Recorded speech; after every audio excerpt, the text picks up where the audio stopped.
Bismillahirrahmanirrahim. Assalamualaikum warahmatullahi wabarakatuh. Yang saya hormati Bapak Wakil Presiden, Bapak Ibu sekalian, para menteri, para gubernur yang hadir. Pagi hari ini evaluasi pelaksanaan PSBB akan kita lakukan. Kita tahu bahwa sudah ada 4 provinsi dan 72 kabupaten dan kota yang melaksanakan PSBB. Dan juga provinsi atau kota kabupaten yang belum melaksanakan PSBB tetapi memakai cara yang lain yang saya lihat juga ada yang berhasil. Yang ingin saya sampaikan, yang pertama kita ingin ada sebuah evaluasi yang detail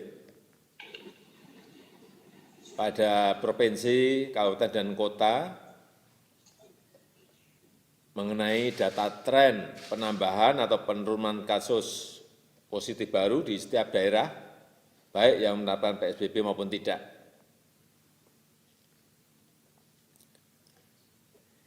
Berdasarkan data kasus baru, sebelum dilakukan PSBB dan sesudahnya, memang kalau kita lihat hasilnya bervariasi dan berbeda-beda di setiap daerah. Ini karena memang pelaksanaannya juga dengan efektivitas yang berbeda-beda. Ada daerah yang penambahan kasus barunya mengalami penurunan secara gradual, konsisten, namun tidak drastis. Tapi juga ada daerah yang penambahan kasusnya turun, tetapi juga belum konsisten dan masih fluktuatif. Juga ada daerah yang penambahan kasusnya tidak mengalami perubahan seperti sebelum PSBB. Ini juga hal-hal seperti ini perlu digarisbawahi. Ada apa, kenapa. Kemudian yang kedua, bahwa dari 10 provinsi dengan kasus positif terbanyak, hanya 3 provinsi yang berstatus PSBB, yaitu DKI Jakarta, Jabar, dan Sumatera Barat. 7 provinsi lainnya masih non-PSBB. Karena itu kita juga evaluasi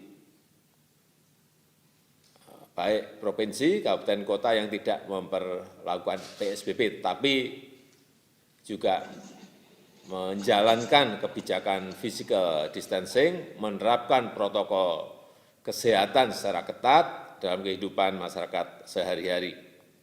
Oleh sebab itu, ini harus diperbandingkan yang PSBB maupun yang non-PSBB, karena memang ada inovasi-inovasi di lapangan dengan menerapkan model kebijakan pembatasan kegiatan di masyarakat disesuaikan dengan konteks di daerah masing-masing.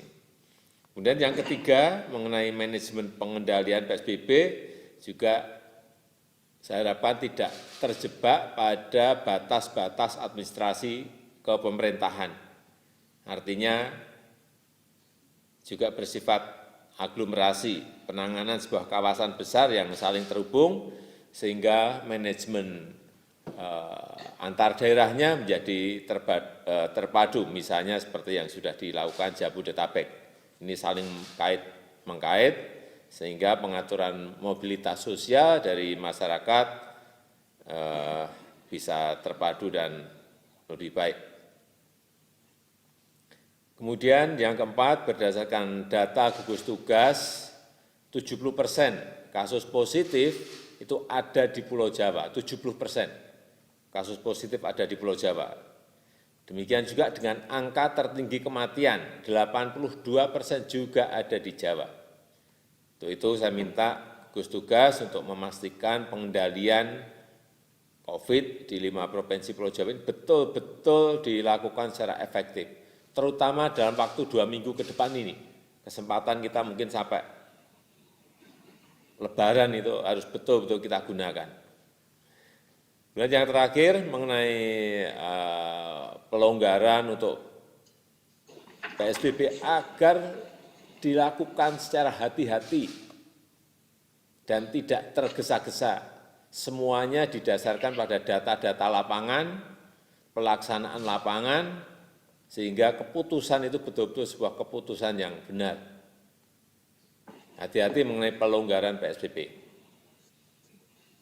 Saya rasa itu yang bisa saya sampaikan sebagai pengantar. Terima kasih.